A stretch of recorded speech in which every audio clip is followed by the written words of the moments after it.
저는 오늘 사도행전 1장 4절에서 8절의 말씀을 중심으로 해서 성령의 세례를 받으라, 이런 말씀으로 같이 은혜를 나누고자 합니다. 오늘은 2020년도 성령 강림절 주일이 되겠습니다.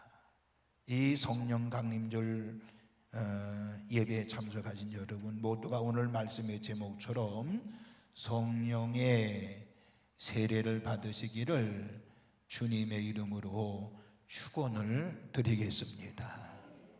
옆에 분한테 성령의 세례 받아야 합니다. 시작. 성령의 세례 받아야 합니다. 예. 제가 보통 설교를 15분에서 안팎으로 하고 15분에 20분 정도 하거든요. 1부, 2부 때는 그리 하시고요. 정신을 바짝 차리고 들으시길 바랍니다. 설교 시간에 설교 들으면서 딴 생각하면 안 됩니다. 어휴, 가스불 안 끄고 왔는데 다 끄고 오셨어요. 걱정하지 마세요. 그러니까 걱정하지 마시고, 어휴, 문 안 닫고 왔는데 다 자동으로 잠겼으니까 걱정하지 마시고요. 딴 생각하지 마시길 바랍니다. 뭘 받으라고 말씀했지요? 성령을 받으라 말씀했습니다. 그래서 우리는 성령 받고 성령의 인도하심 따라 살아야 되는 것입니다. 영국의 존 버년 목사님, 아주 유명한 목사님인데 그 목사님이 국왕의 명을 어겨서 감옥에 갇히게 되었습니다.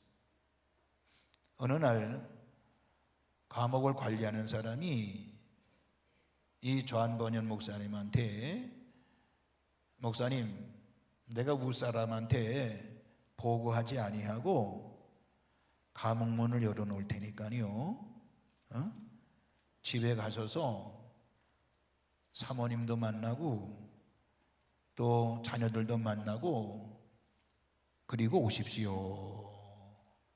문을 열어드렸어요.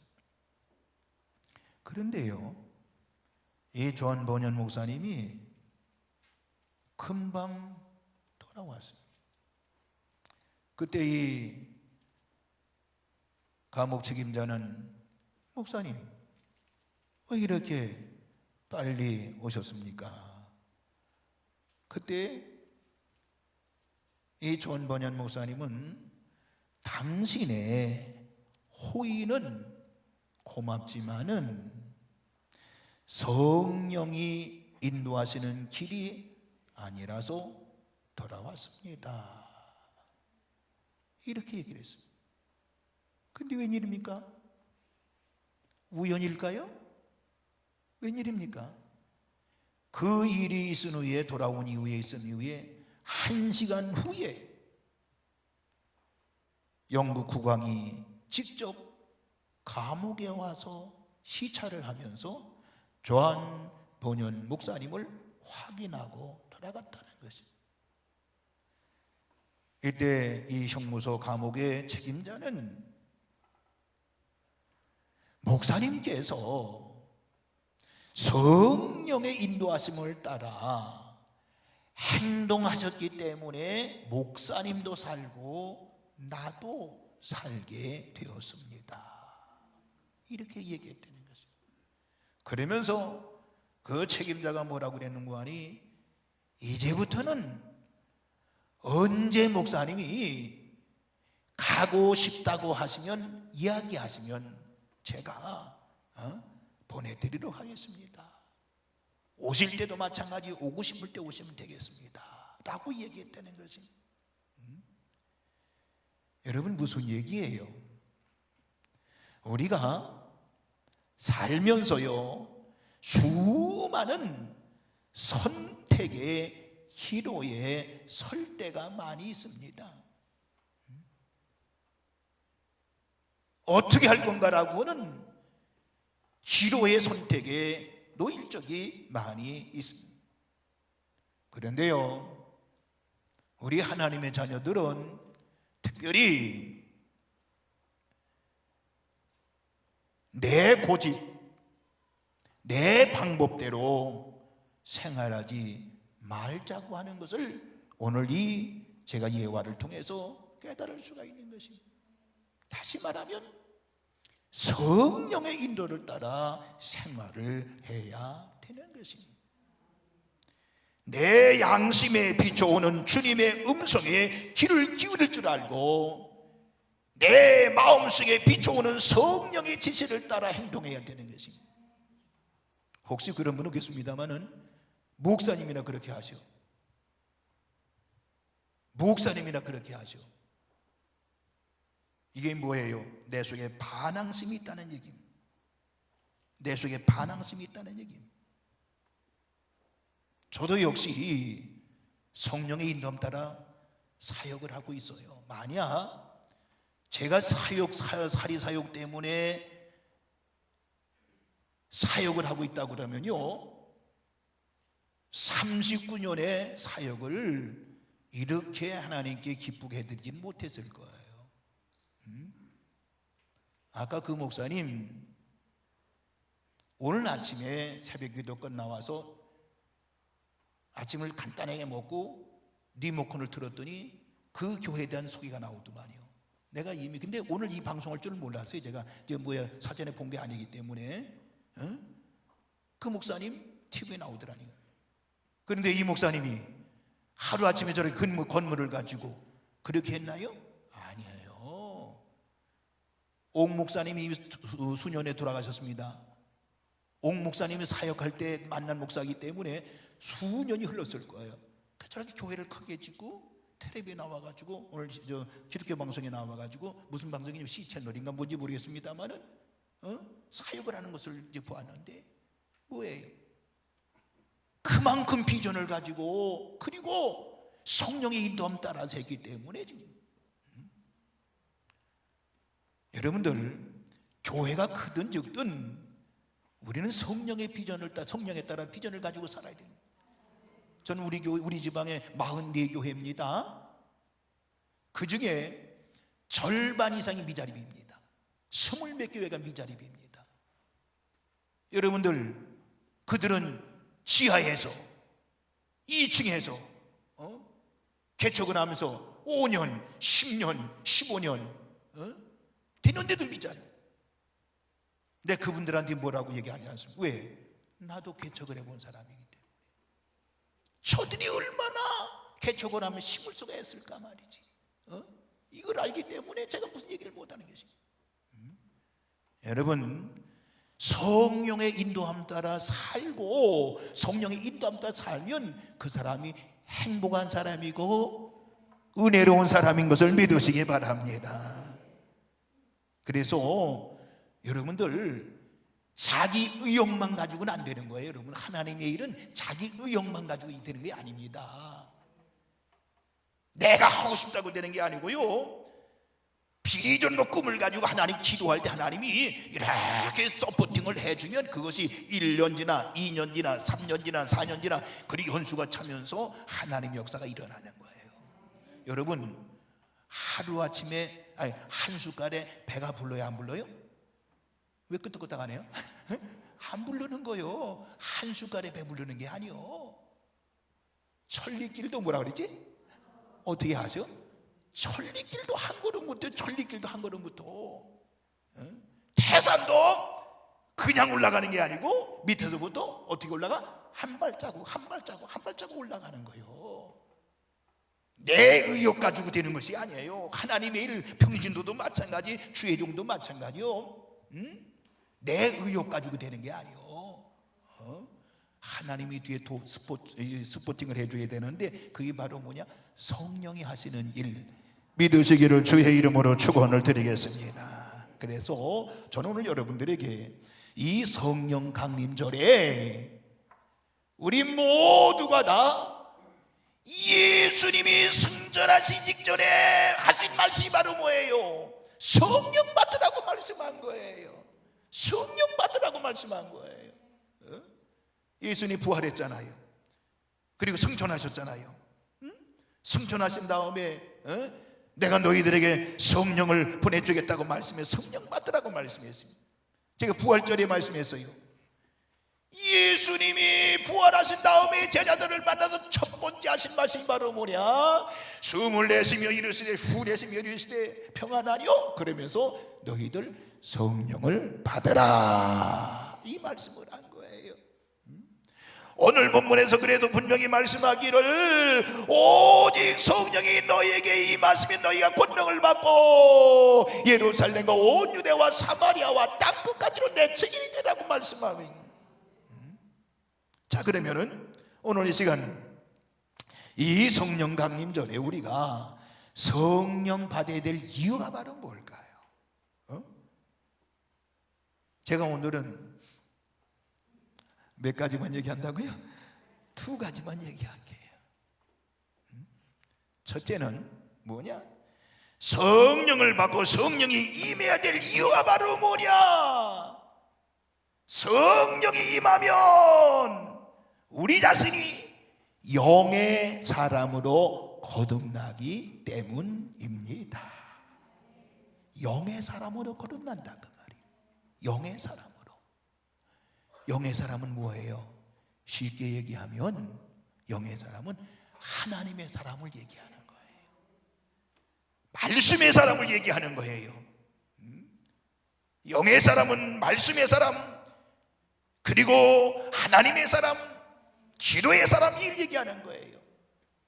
요한복음 3장 예수님이 니고데모에게 뭐라 그랬어요? 사람이 거듭나지 아니하면 하나님 나라를 볼 수 없느니라고 말씀했습니다. 그러자 니고데모는 거듭난다는 것을 이해하지 못했습니다. 그때 예수님이 다시 설명을 합니다. 물과 성령으로 거듭나지 아니하면 하나님 나라에 들어갈 수가 없느니라고 말씀하고 있습니다. 그러면서 육으로 난 것은 육이요 영으로 난 것은 영이라고 말씀하고, 다시 말하면 거듭난다는 것은 바로 뭐냐? 영으로 다시 태어나야 된다는 것을 말씀하고 있는 것입니다. 성령으로 말미암아 영의 사람으로 거듭나야 하나님 나라에 들어갈 수 있다라고 말씀하고 있는 것입니다. 그런데 여러분들, 내가 예수를 믿는다는 것은 나의 선택이나 의지의 결정일까요? 제가 오늘 여러분들 신학적으로 목사님은 예정론을 얘기하는 거예요? 아니면 만인 구원론을 얘기하는 거예요? 만인 구원론은 우리 감리교에서 얘기하는 거고요, 예정론은 보편적으로 장로에서 얘기하는 건데, 저는 그걸 얘기하려는 게 아니고요, 나의 선택 의지의 결정일까? 예수 믿는다는 것은 바로 성령 하나님의 은혜의 힘을 믿으시기를 바랍니다. 하나님의 은혜라고 하는 것입니다. 성령님의 은혜가 있어야만이 예수님을 믿게 되고 나의 구주로 영접하게 되는 것입니다. 그래서 성령으로 말미암지 않고는 누구든지 예수님을 주라고 시인할 수 없다라고 말씀하고 있는 것입니다. 예수님은 사람이 성령으로 거듭나야 한다고 말씀하고 있는 것입니다. 그래서 우리 모두가 성령에 충만하여 성령 거듭난 사람이 영의 사람이 되어져야 되는 것입니다. 성령 체험하지도 못하고 육의 사람한테 귀를 기울이면 안 되는 것입니다. 그런 말이 있죠. 선무당이 뭐라 그랬지? 잘하시네. 선무당이 사람 잡는 거예요. 여러분들 성령 받고 성령의 사람이 돼야지. 내가 친한 사람이 성령의 사람인지 영의 사람인지 육의 사람인지 이걸 알아야 된다니까. 육의 사람 쫓아가다가요 영의 사람 무시하게 돼 있어요. 우리 교회는 그런 분들 없습니다만은 우리 사역자들 많아요. 사역자들 하루아침에 사역자 된 거예요? 저 역시 하루아침 목사가 된 거예요? 아니요. 성무당이 사람 잡게 돼 있는 거예요. 귀 있는 자는 듣기를 주의 이름으로 축원합니다. 큰일 나는 거요. 자, 로마서 8장에 보면 영으로 태어난 사람의 특징이 된다고 있어요. 육신을 따르는 자는 육신의 일을, 영을 따르는 자는 영의 일을 생각한다, 이런 말씀이 있어요. 영으로 태어난다는 것은 영의 일을 생각하게 되는 것인데, 육신의 생각은 뭐라 그랬어요? 사망이지만은 영의 생각은 나에게 평안과 생명이라고 말하고 있어요. 우리는 영의 사람이 영의 생각으로 가득 차야 돼요. 그 육의 생각은 뭐예요? 육의 생각은 성경에 보니까 하나님과 원수가 된다고 그랬어요. 그리고 하나님을 기쁘게 할 수가 있다 없다? 없다라고 말씀하고 있습니다. 육신의 생각은 자기중심적인 생각임. 내가 출세하고 성공하고 크게 쓰임받고, 또는 나로 말미암아 교회가 부흥하고 내가 복의 통로가 되어 많은 사람이 나를 인정해 주는 것, 이건 바로 뭐예요? 육신의 생각이라는 거예요. 그러니까 옥하는 목사가 젊은 개척하는 목사한테 당신은 행복하다고 얘기한 이유가 바로 뭐예요?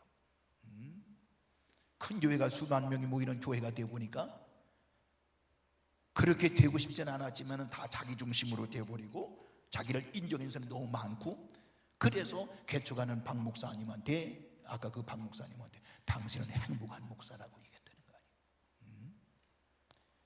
그러므로 육신의 생각은 하나님과 원수가 된다 그래요. 그러나 반대로 영의 생각은 하나님을 기뻐한다 그랬습니다. 주님을 사랑한다 그랬습니다. 보는 것을 믿는 것이 아니라 믿음으로 보게 된다 그랬습니다. 영의 사람은 하나님의 뜻을 생각한다 그랬습니다. 하나님의 일을 의문한 눈치로 마지 못하는 것이 아니라 주님의 뜻에 거룩한 부담감이 되어서 순종을 하게 되는 것입니다. 성령으로 거듭난 영의 사람은 영의 생각을 하게 되는 것입니다. 오늘 본문에서 예수님은요, 영의 일을 생각하며 말씀했지요. 무슨 말인가? 5절에 보니까 너희가 성령으로 세례를 받아야 한다 그랬어요. 5절에 보니까. 그런데 6절에서는 뭐라 그래서 제자들이 육의 일을 생각하죠. 그래서 뭐라 그러는 거니? 제가 5, 6절 읽지 않았습니다만, 주께서 이스라엘 나라를 회복하심이 이때입니까? 나라를 생각하는 건데, 여러분 나라를 생각하는 것이 육의 생각이라는 것은 아닙니다.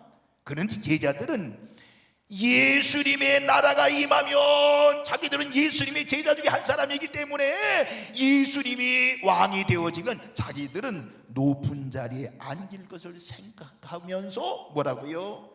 이스라엘 나라를 회복할 심이 이때입니까? 라고 물은 거예요. 그 예수님 그걸 꼭 집어가지고 육의 생각, 영의 생각을 구분해서 얘기한 것입니다. 그러니까 제자들은 자신들의 출세와 성공을 생각하고 있는 것이었습니다. 예수님에게 3년간 교육받고 훈련받았지만 제자들은 여전히 육의 생각으로 가득 차 있었다는 것입니다. 이것이 예수님의 마음을 아프게 했던 것입니다. 그래서 7절에 뭐라 그러는 거니? 너희가 알 바가 아니다, 너희가 알 바가 아니다, 단호하게 말씀하면, 그러면서 오직 너희가 성령을 받으라고 7절에 말씀하고 있고 8절에 말씀하고 있는 것입니다. 사랑하는 우리 산돌교회 성도 여러분이요, 예수님이 마지막 제자들에게 너희가 성령을 받으라고 하신 말씀처럼 성령을 충만하게 받는 우리 산돌의 모든 식구들 되시기를 주님의 이름으로 축원을 드리겠습니다.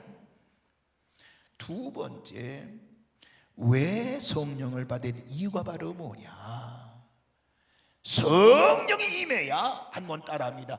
능력을 받으며 증인이 될 수 있습니다. 시작. 능력을 받으며. 아멘. 오늘 본문 1장 8절에 우리가 잘 아는 말씀이죠. 오직, 시작. 오직 성령이 너희에게 임하시면 너희가 권능을 받고 온 유대와 사마리아와 땅끝까지 이르러 내 증인이 되리라 말씀했습니다. 성령이 임해야만이 권능을 받는다 그랬습니다. 권능은 뭐예요? 하나님의 권세, 능력을 얘기하는 것입니다. 권세는 뭐예요? 하나님의 아들의 권세를 얘기하는 것입니다. 권능은 뭐예요? 권세는 뭐예요? 권세는 하나님의 아들의 능력, 권세를 얘기하는 거고, 권능은 은사인 것입니다. 이 권능으로 우리는 예수 그리스도를 나타내는 증인이 되어져야 될 줄로 믿습니다. 그래서 마가복음에서는요, 예수님이 승천하시기 전에 이렇게 말씀했어요. 믿고 세례를 받는 사람은 구원을 받을 것이요 믿지 않는 사람은 정죄를 받으리라. 믿는 자들에게 이런 표적이 따르니 곧 그들이 내 이름으로 귀신을 쫓아내며 새 방언을 말하며 뱀을 집어 올리며 무슨 독을 마실지라도 해를 받지 아니하며 병든 사람에게 손을 얹은 즉 나으리라고 말씀하고 있는 것입니다. 이 말씀에 구원받은 그 믿음이 있는 사람에게는 뭐가 따른다? 표적이 따른다고 말씀하고 있는 것입니다. 그 능력은 우리가 할 수 있는 능력, 그 수준, 우리가 할 수 있는 수준의 능력이 아닌 것입니다. 뭐예요? 귀신을 쫓아내는 것은 바로 하나님 아들의 권세가 되는 줄로 믿으시길 바라고, 병 고치는 것은 성령의 능력의 은사가 되는 것입니다.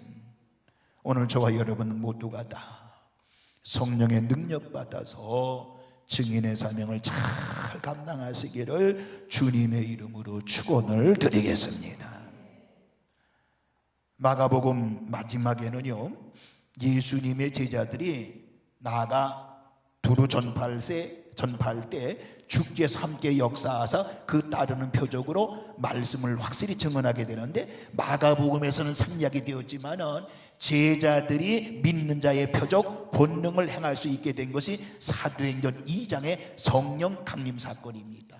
그러니까 성령이 우리에게 주시는 능력은 우리가 믿는 자라는 표적이며 증거가 되는 것입니다. 그러면서 또한 우리가 신앙생활하는 데 꼭 필요한 것이 바로 성령의 강림, 성령의 능력이라는 것을 믿으시기를 주의 이름으로 축원을 드리겠습니다. 여러분, 테레사 여사 여러분 알지요?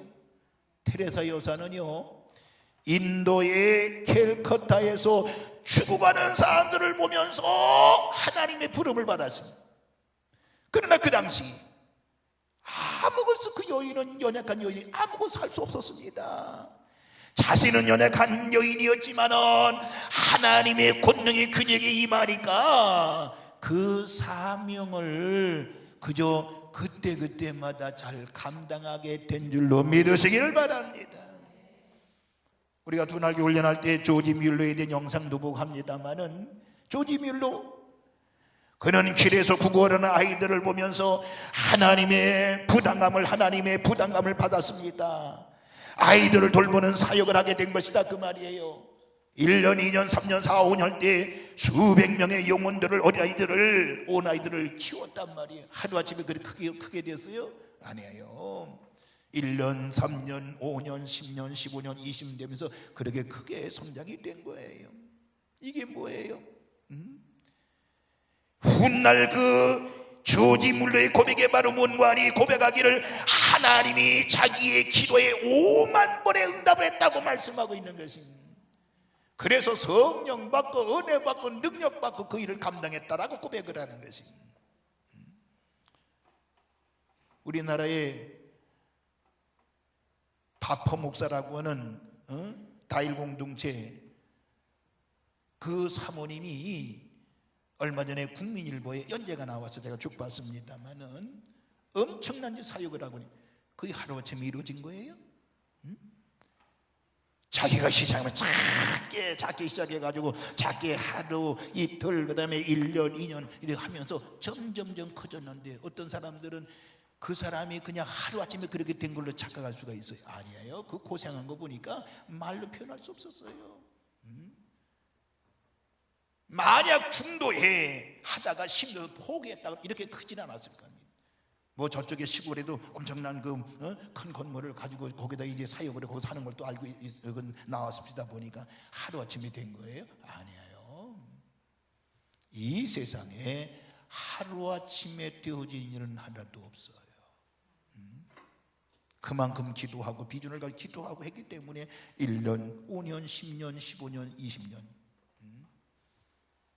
아까 오국 목사님 얘기했습니다. 오국 목사님이 하루아침에 그렇게 큰 교회를 이루었나요? 절대 그렇지 않습니다. 나는 그분이 개척한 걸로 알고 있어요. 개척하면서 하나님의 몸부림치고 제대하게 열심히 하다 보니까 교회를 하나님이 부흥시켜줘가지고 자기 스스로 회개하는 마음으로 그렇게 젊은 목사한테 한마디 한 거지. 그분이 자기는 많은 걸 누렸다고 얘기하지만 그분은 누리지 않았기 때문에, 살아있기 때문에 그 젊은 목사한테 희망을 준 거라고 저는 생각을 해요. 오늘 저와 여러분들 성령 강림절 주간을 맞이해서 우리 모두 성령의 충만함을 받는 역사가 있기를 주님의 이름으로 축원을 드리겠습니다. 제가 이 성령 주간이기 성령 강림절이기 때문에 새벽마다 오늘부터 시작을 했습니다. 앞으로 며칠이 될지 열흘이 될지 15일이 될지 모르겠습니다만은 성령에 대한 말씀을 시작을 했습니다. 오늘은 삼위일체 성령, 이 삼위일체에 대한 말씀을 드렸습니다. 내일 새벽에는 성령이 하시는 무엇인가 간단하게 하고 제가 안수하고 하겠습니다만은 이제 며칠 동안 제가 준비를 해서 이것이 일주일이 갈지 열흘이 갈지 모르겠습니다만 하게 될 것입니다. 저는 39년 목회하면서 아침에 얘기했습니다만은 새벽에 얘기했습니다만 저는 성령 목회를 하고 있습니다. 성령 목회를 하고 있습니다. 겉곁들여서 기도 목회를 하고 있습니다. 산도라서 이제 9년 차입니다만은 성령 목회를 하고 있습니다. 왜? 성령이 교회를 되게 하시고 성령이 가정을 되게 하시고 성령이 성령 되게 한 성도를 만들기 때문에 성령의 역사가 있어야 된단 말이에요. 우리가 기도할 때 세 가지 기도 제목 드려요. 첫 번째가 뭐예요? 성령의 충만함입니다. 왜? 성령을 받아야만이 바로 하나님의 사람이 될 수가 있고 영의 사람이 될 수가 있고 성령을 받아야만이 능력받고 증인이 될 수 있기 때문에 그러한 것입니다. 여기는 목사에게 성령이 떠나면 아무런 소용이 없게 돼요. 경험 가지고 목회한다고요? 몇 개월 못 가서 무너지고 말 것입니다. 여러분 성도도 마찬가지예요. 성령의 사로잡혀 믿음 생활을 해야 그때 하나님의 역사가 있는 것이지 성령의 사로잡히지 못하고 그냥 넘어지고 쓰러지는 거예요. 성령 충만을 지속하지 못하면 나중에 어떻게 돼요? 육으로 가득 차가지고 교회에, 우리 교회는 그런 분들 없습니다. 교회에 핍박자가 되어지고 교회 부흥에 져야 되는 사람이 되고 마는 거예요. 그러므로 오늘 이 성령 강림절 주간을 맞이해서 우리 모두가 다 끊임없이 성령 충만한 역사가 있기를 주님의 이름으로 축원을 드리겠습니다. 이 성령 강림절 주간에 성령 받기를 원하시면 아멘 합시다. 마음의 문을 열고 성령 충만 받아 성도다운 삶을 사는 우리 산돌의 모든 식구들